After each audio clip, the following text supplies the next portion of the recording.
Evelyn to Philip, April 5th, 1945.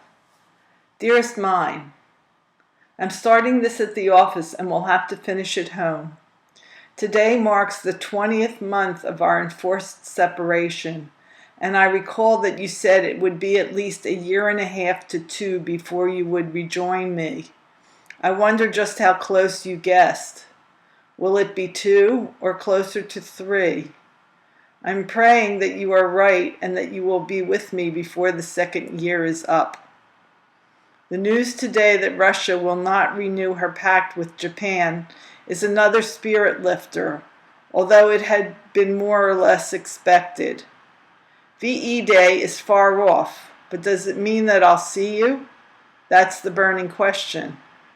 Of course, I'm happy that VE Day isn't far off, and I know what it will mean to the world, but do you blame me for wanting to see you so desperately?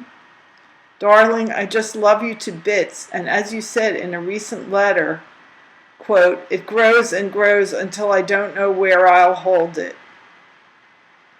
I haven't had any mail from you for 3 days, and I shall be expecting a few letters when I finally do get something.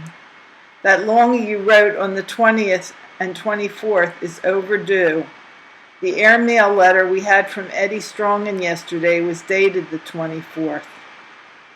Last night I got to bed early, 10:15, and was asleep shortly after I hit the pillow. Adele went right to sleep after I bathed her and washed her hair, so I had a bit of the evening to myself, and I enjoyed it thoroughly. I even knitted on her sweater a little while, but the progress on said sweater is very, very slow.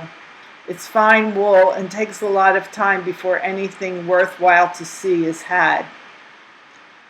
It was actually cold today, and the wind howled furiously.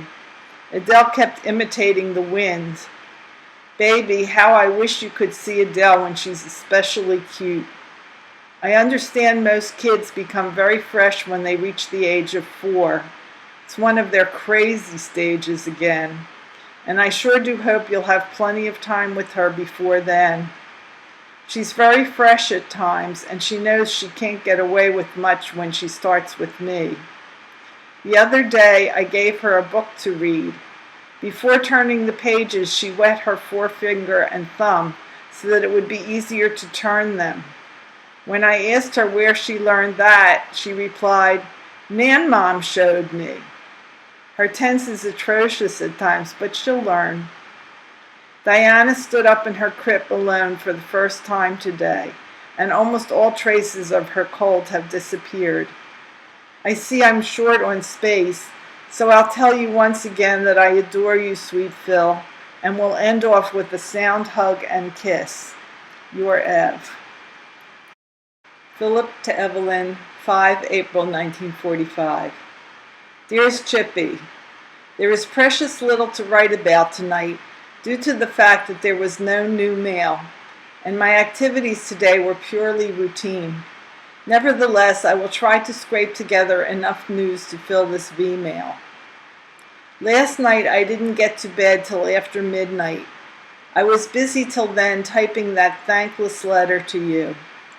All day today I felt depressed by the memory of the things I said and kept asking myself if I meant it all.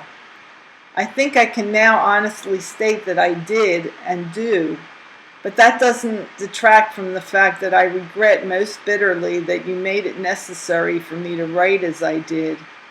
I'm exceedingly apprehensive, too, that you may not take my words in the spirit in which they were meant, and the possibility worries me considerably. However, I would be little better than a coward if I refrained from stating my objections merely because of the fear of repercussions. If I had that letter to write over again tonight, it would be the same word for word, and I'd still place my trust in your innate sense of justice and the love you bear me. I pray, darling, that you will justify that trust. The weather cleared today.